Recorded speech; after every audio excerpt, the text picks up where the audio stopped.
Thank you for being here today for our conversation. My name is Chuck Hendrickson, your host and Executive Director of Love Overwhelming, where we believe when people are supported that hope is developed, and hope guides people to their next step in their recovery and life's journey.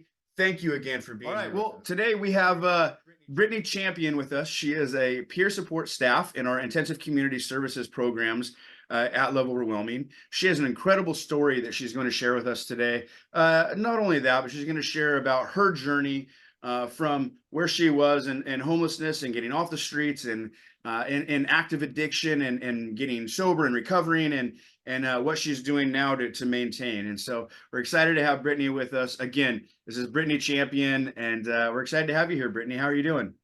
Good. I'm doing really good. Wonderful. So let's just get right into it. I want to know, who is Brittany? Who are you? I am Brittany Champion. I have lived in Cowlitz County for about a little over 3 years now. I am 32 years old. I'm a single mom and a peer support specialist. I have 2 kids. One has been adopted out, but I have a great relationship with him today. And I have a 3-year-old that I am learning the ropes with, like I get to be a mom. I have a second chance to be a mom. And that's been a really amazing journey for me so far. That's awesome. And Brittany, let's just dive into that a little bit there.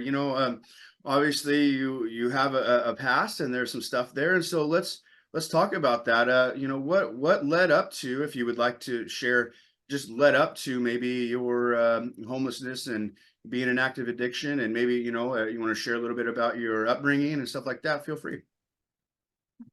I start from the beginning. I was taken away from my parents because of drug and alcohol use when I was 4 years old. I was adopted by my aunt and uncle when I was 9. So there's trauma to go along with that. And back when I was young, we didn't talk about it. We just threw it under the rug. So when I grew up in a very nice home. I had good work ethic. When I graduated high school, I got 3 jobs and put myself through college. I have my associate's degree in college, technical arts. I put myself through beauty school. I was doing really good for myself. And when I was about 23 years old, I got in a very abusive relationship, physically and emotionally, mentally. And that started my spiral. But I still didn't know how to ask for help. I didn't know what to do. So I just let the abuse keep going. And then I found drugs.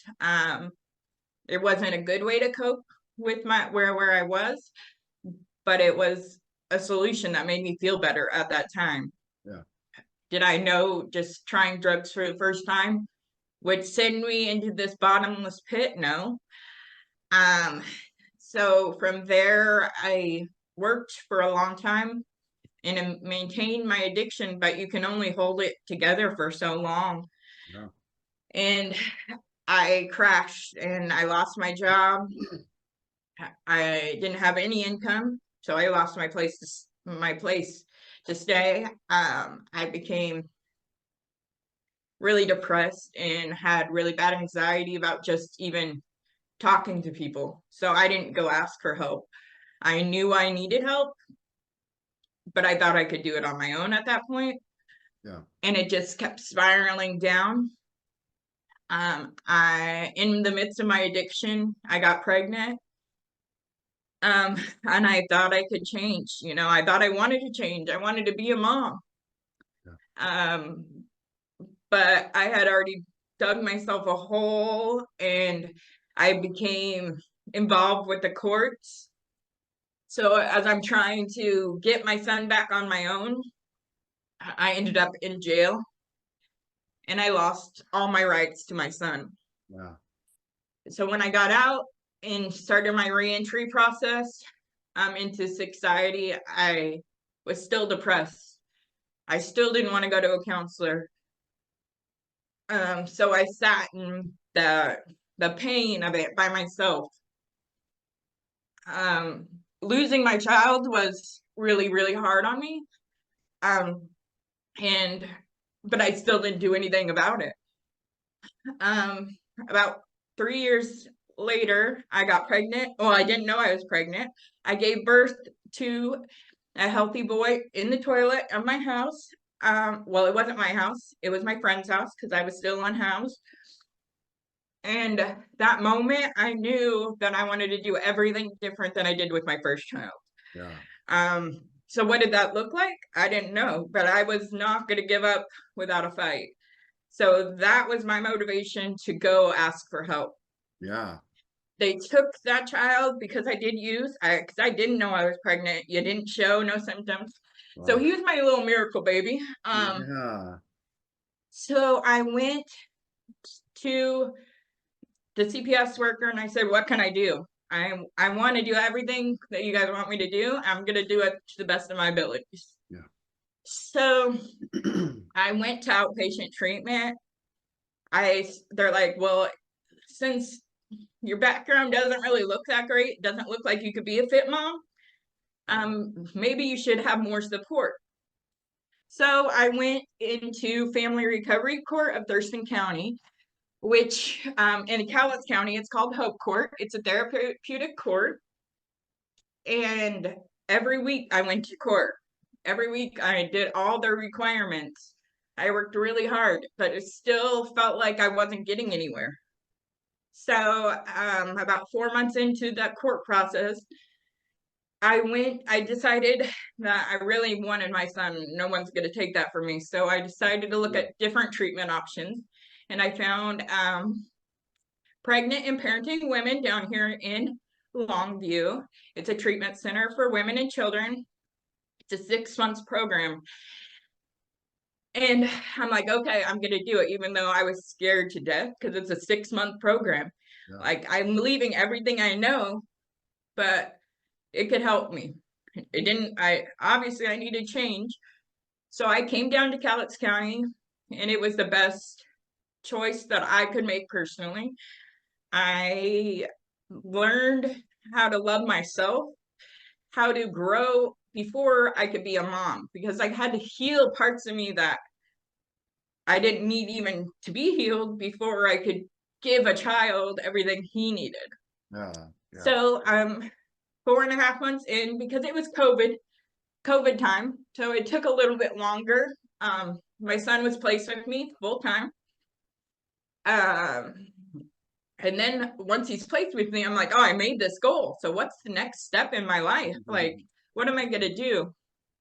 So I had the choice to go back to Thurston County, or there was a place in Cowlitz County where I had built my support system down here, and my community supports, where I could go live at this place for women and children to grow and to build something for me and my son to be proud of. Definitely, yeah, that's great. So I made that hard decision to leave my family and everyone to come down here and start a new life. And it was beautiful. I've had so many great people in my life. I made my support system, which I know a lot of people do, but I surrounded myself with women, strong women. Yeah, good for you. The recovery, I was an addict, so I went into the NA. Personally, I went into the NA program, and I just kept moving forward, setting goals. I had a peer support worker when I got out of treatment, and she worked for parent-child assistance program, which is a program to help women not have children, their future children, addicted to substances. And it was the best program for me that I could have. They helped me so much. They supported me through court. They supported me through, I didn't know how to dress for a job anymore, even though I had worked so long. I didn't know what to expect, little questions like, my son got a nosebleed. Do I take him to the hospital? No, they were there to support me through those little questions, and I will be ever thankful for that. So once I got done with outpatient in Cowlitz County here at I went to the Cowlitz County Indian Tribe. They helped me with my mental health and my substance abuse. And once I felt like I was secure, there was nothing going to stop my recovery. I wasn't going to use again. Yeah. I'm like, what's the next step for me? And what does that look like? That looked like I need to support my family. I'm not going to live off TANF the rest of my life. Like, I need to go back to work so my son can be proud of me. So then I went into work first at DSHS, and they're like, we have a program called Community Jobs ran by CAP. And you want me to talk about that right now? Yeah, actually, this is great background, and again, congratulations on doing what you needed to do to move forward. I mean, especially with your kid and all that. I know that obviously that's there's a lot more to that story, just condensed here, obviously, and but the trauma that you've faced and that you're getting that healing from, and thank you for speaking to that, because that is a big deal, to be able to heal from that so that you can be the best version of yourself for yourself, for your family, and for everything else that you have going on in your life. Speaking of, yeah, let's talk about that. You talked about how PCAP is what is known as Parent Children Advocacy Placement Assisted program. Thank you. And that's through a local agency, correct? Yes, through Family Health Center here in Cowlitz County. Okay, but it's a statewide program ran by University of Washington. Wonderful. Yeah, that's a great resource here in our community. I know that we've had a lot of people that we've sent out their way, and vice versa. And you talked about how going through that outpatient, you were ready to kind of move on. And so what did that look like? It sounds like we have a great partnership, as you know, with Work Source here in Kelso, and Work First, and all of those programs that we work with. And so, yeah, tell us just a little bit about going through that process, being ready, and then doing Work First and doing community jobs through CAP and your placement and everything. So coming back into society, like I said, I was nervous. Like, there was a big chunk of my resume that had many years that didn't have anything on it. So like, I was worried that and I have a background, so I was worried that no job would want me. Like, that's what my negative mindset told me. Like, no one's gonna hire you. But then I went into CAP, and they have a community jobs program, and I got an employment specialist. And she's like, well, we can work on all those barriers that you think are barriers. And I'm like, okay. So she's like, well, first of all, we just need to get you introduced back into the workforce. Like, can you wake up at a certain time, go, and like just get it started? So I started there at CAP in their warehouse, and getting donations ready to go to their store, Captured Treasures. And it wasn't very rewarding, but it's simple, and I could do that. Like, I can load boxes, I can price things, but that's not what I wanted to do. But I knew I needed to work towards my big goals. So while I was doing that, I went to a class at CAP, and they taught me how to write a resume as a felon, and how many other job opportunities there is for felons in our community. Just because I have a record doesn't mean that I'm not worthy of my goals. So that made me like, okay, I can do this. So I went back to my employment specialist, and I said, my goal in life is to help someone through my story. I want to be an inspiration, So she referred me to Love Overwhelming's work site. And so I came over for an interview, and during my interview, I'm like, I love this place. Like, they extend hope. They help people. They love people where they're at. And those two statements in that interview really sat with me. Like, I'm like, I need to work here. So I started as a CJ, they call it community jobs, as a front desk here at Love Overwhelming. And it wasn't a shocker because, like I said, I have lived experience. I have seen people at their worst. But it was comforting to see that there were so many people that cared and that had respect and like valued anyone, their neighbor, the person that just walked in the door. And that was a real inspiration to me. So I learned how to answer phones. I learned to make someone coffee. I think the biggest impact that my community jobs program put into me before my case management work was that a cup of coffee can change someone's whole day. Like saying hi, remembering a person's name, like that can be a huge impact on someone's life that are going through a struggle, mental health struggle, substance abuse struggle, any kind of challenge. Like just remembering their name means the world to them. And so that's what I took away from my placement at LO.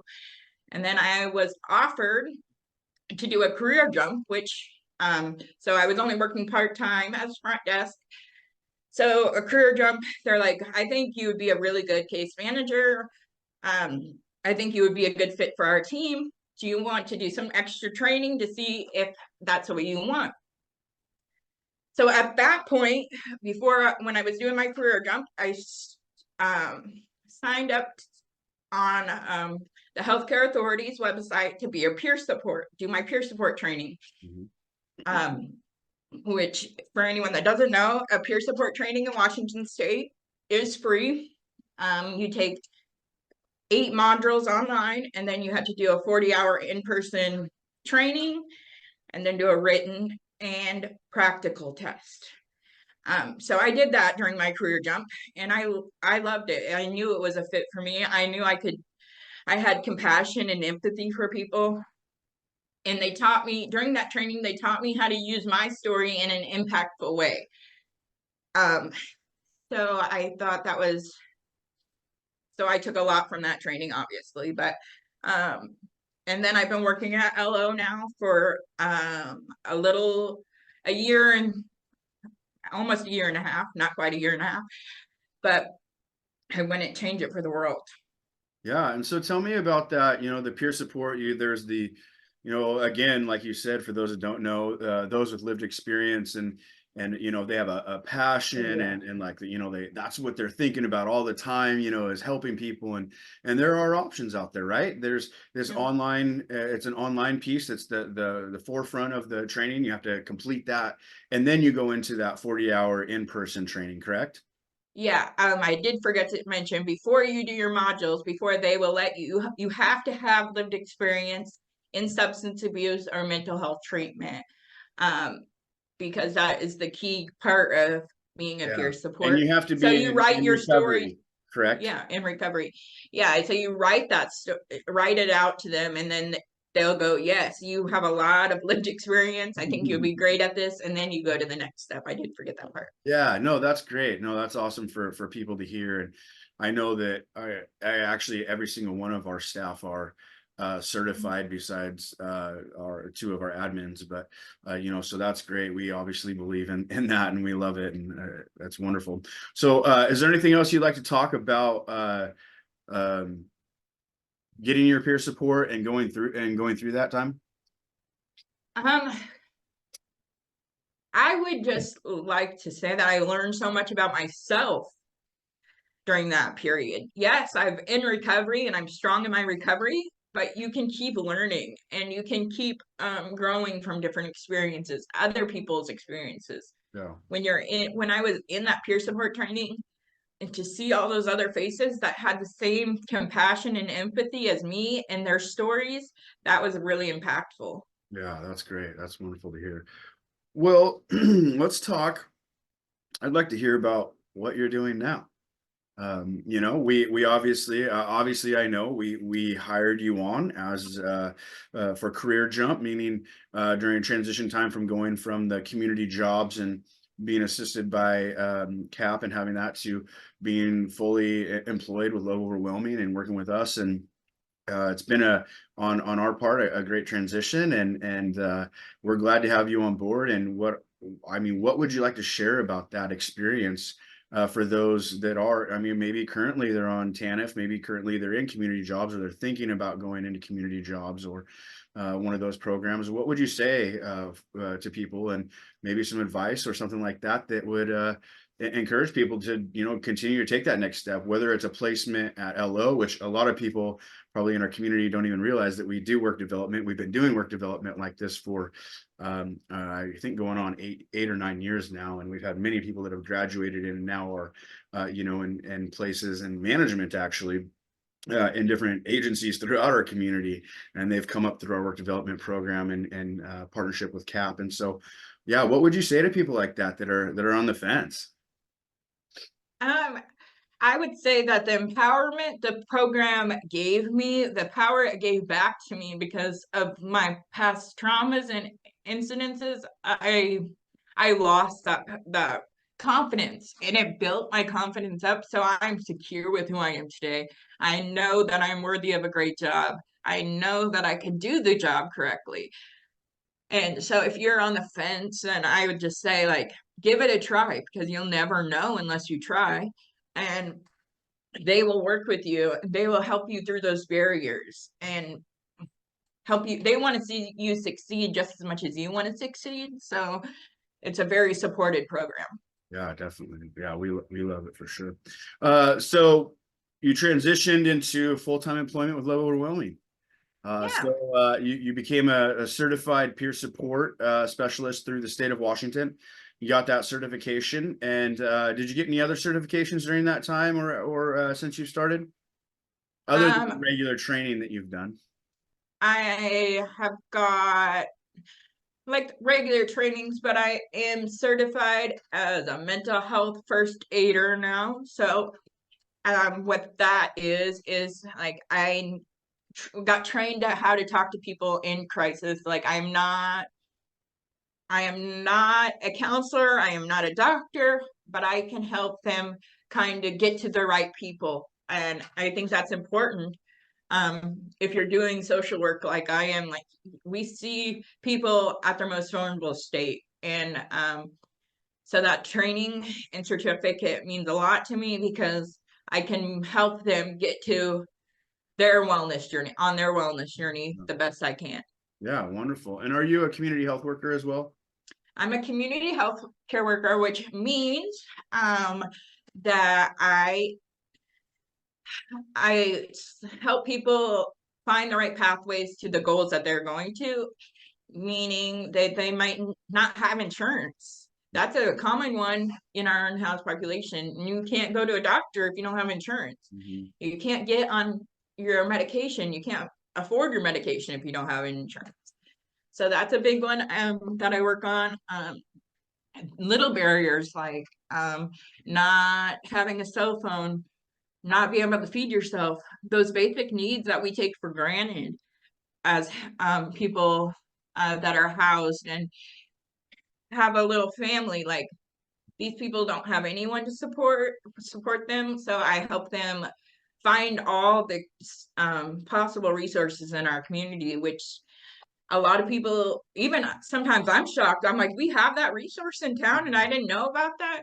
Yeah. There sometimes you got to know the right people to know what resources is available. And if you don't have a phone and you don't have anyone, you don't know these resources. So I get to find the pathways to those resources. Yeah, definitely. No, that's great. So can you give us just one of the things that you mentioned that I thought was very interesting or impactful, excuse me, is that, you were re-entering into society, if you will. And, we have a re-entry program that we work with, WorkSource Southwest Washington and Work First and the WorkSource Kelso office. And the very first thing that we do, or one of the things that we do, is we ask people about gainful employment, higher education. We want people to to be less dependent on social services and more independent and increase their self-sufficiency, correct? And so there are a lot of different ways that you're doing that. And what about your being able to re-enter into community. It may not have been necessarily like you were in prison for a long time, but you really did have to re-enter and re-assimilate to society. You know, like you said, you didn't even really know how to do an interview or dress for an interview, even though you knew before and had done that and were successful and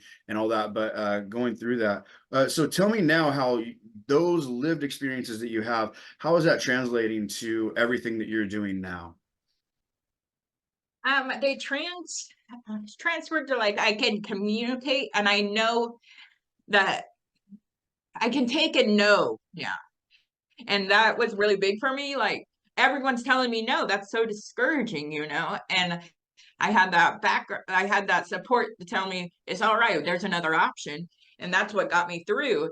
And I think that's what really helps me with what I do is, like, I know that it's discouraging out there. I know that just the little things are so hard to accomplish on your own.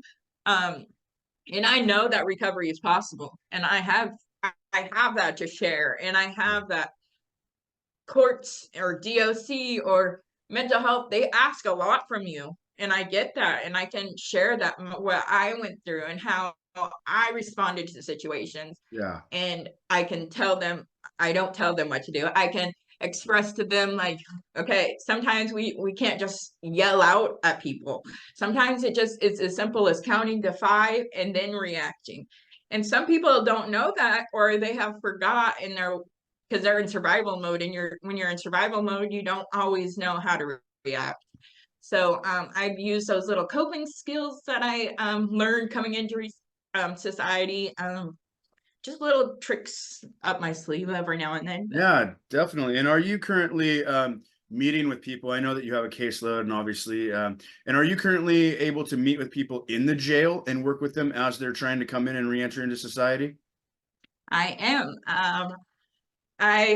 It feels really strange to me to go from my past to being the incarcerated, to being able to go in and help give those people hope that there is, it's Yeah. not just those 4 walls, you know. Mhm. I'm there. I believe you. We're gonna get to your goals no matter what. I don't judge you. We're gonna do this. And that really feels so good inside.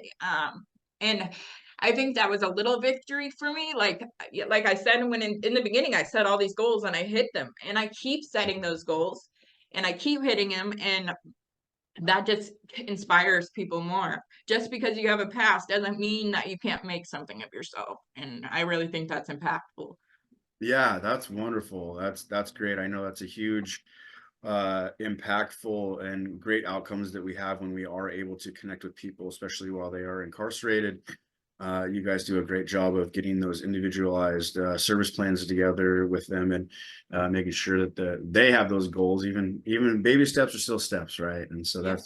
that's beautiful to hear. So we got a little bit more time here. One of the things that I'd love to hear, and I'd love for you to share, either I know maybe one, I wouldn't even mind if you had two, but some success stories. You know, you have some great lived experience, some things that you're able to assist and support and encourage individuals, help guide them on their journey and recovery and all of that. So maybe you could share with us just some stories of how you helped and then the outcomes that those individuals had here in our community.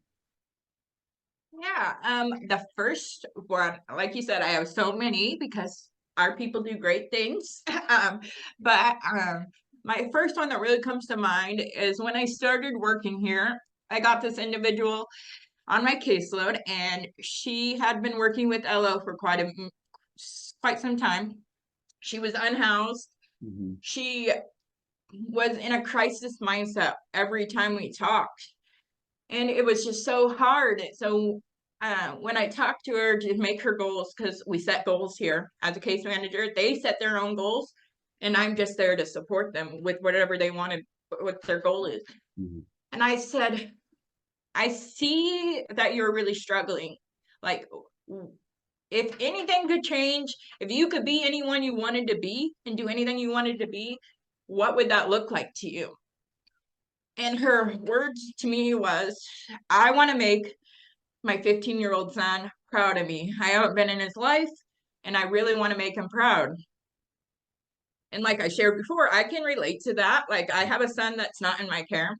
I'm like, okay, so what does that look like? How do we get to that big goal? What are littler goals to make him, you feel like you've done that? And she goes, well, every time I talk to him on the phone, he doesn't want to go to school, and I can't make him go to school, or I feel like a hypocrite because I didn't get my high school diploma. And she's like, that's one thing I've always wanted to do, not get my GED. I want to walk down the aisle and get my high school diploma. I said, that is a great goal. Yeah. And then she came up with different excuses of why she hasn't done that, why she couldn't do that. So I'm like, well, let's just think about that. We'll talk about that next week and move on. And next appointment, she comes in and goes, I did something, Brittany. I said, what did you do? She's like, I signed myself up for college because of our conversation last week. That's and awesome. I said, that's amazing. Yeah. She's like, but I am so scared. And I'm like, that is totally understandable. You haven't been to school in 40 years. Yeah. So she's like, but I don't know what the next step is. I signed up online, but it doesn't tell me what to do next. So I was like, well, when I was in college, I went and talked to an advisor. So she's like, okay, well, I don't even know where to go. So we got in the car, we went over to Lower Columbia College, and we talked to an advisor. And we got her enrolled in the high school diploma program at LCC. And she's still unhoused at this point, but it was her goal. She set that goal, so she was really determined to make it work. And was she living on the streets at that time, or just couch surfing? She was couch surfing at that point, trying to stay safe. You know, and then let's see, she's like, I can't even go in the classroom door. After we got her signed up, she's like, there's so many people, I feel judged. So the next step that we worked on together was, what are some coping skills to deal with your anxiety? Yeah. And so she was, at this point, she was on and off about going back to counseling. And she's like, I think I need to go talk to someone. I'm like, okay. So we set her up back with counseling. She started that, but it was still, we needed to get her in that door. Yeah. I'm like, well, if I come and walk you in that door those first couple times, could you do that? Would that help? She's like, yeah, that would help. So I physically walked in with her, left. She did okay. She was still really had high anxiety about it. So we worked on different coping skills, like what can you do to make the situation more comfortable for your body? Because her body is different than anyone else's body, you know? So she's like, well, maybe if I go in first and sit up front, so I'm close to the teacher, that will work. And that ended up working really well for her. Good. She is set to graduate in June and walk down the aisle with her high school diploma. Yeah. Oh, but along that journey, yeah, so exciting and so proud of her. But along that journey, we got notification from the Housing Opportunities Southwest Washington that she came up on the housing voucher list. So we worked on, so she got a voucher. That means you can get a place. And that doesn't always mean you can get a place. Yeah. She had barriers like bad rental history, no credit. We applied, like getting the funds to pay for application fees these days is a struggle for someone that's on a fixed income. But we did it. We kept working at it. There was a lot of no's. Then she found this place that she really wanted. And this is where she would feel safe, but they didn't have any openings. So we kept trying other options, you know, but she really had her heart set on this place, and we kept checking in with the landlord, nothing yet. And in December, they said, we have a spot. And so she has been housed since January in her own place. She hasn't had a house of her own for over 8 years. So that's a big accomplishment. So that's just one of my people that some of their journey that we've really helped on, that my lived experience did help along her path. Yeah.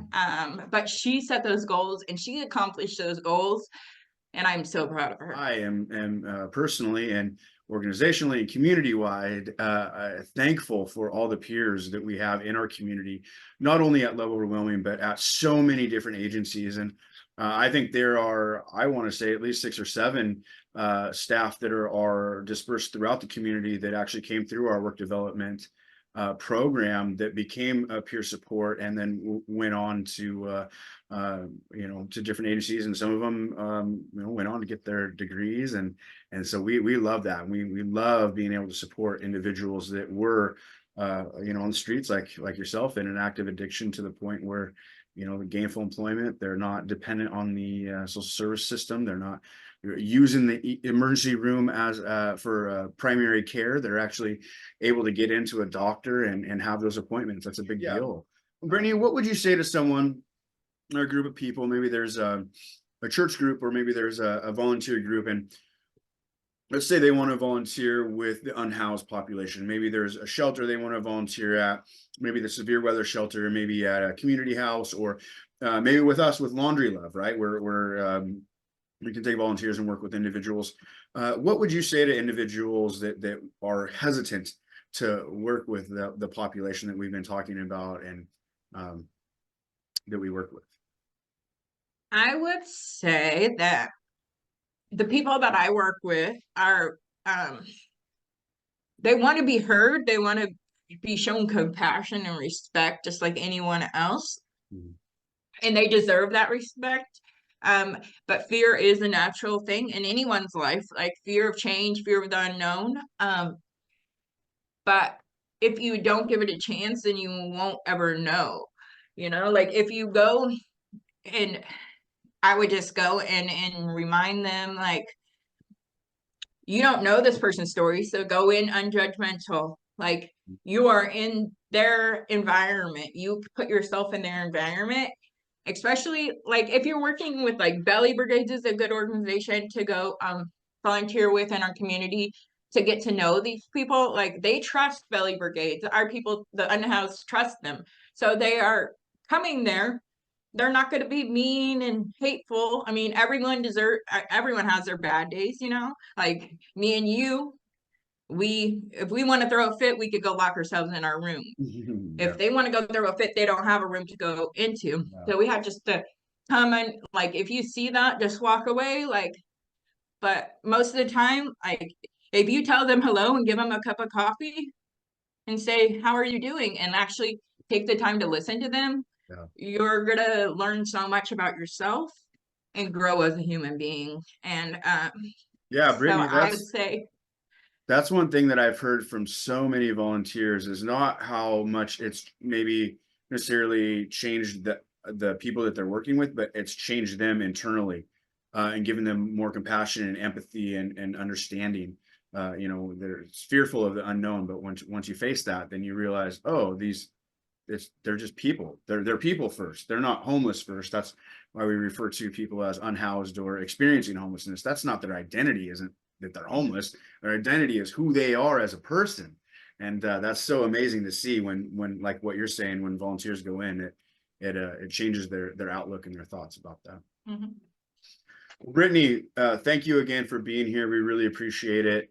And hopefully maybe down the road we'll have you on again, and appreciate everything you're doing, and please keep doing what you're doing, keep moving forward, and taking care of yourself, so that you continue to be just the rock star that you are, working with the people and getting people housed and getting them into services that they need. We appreciate that, and the amount of hope that you've extended to people is astronomical, and not you can't score that, you can't weigh that, and so we're just really thankful. So thank you again, Brittany. We appreciate it.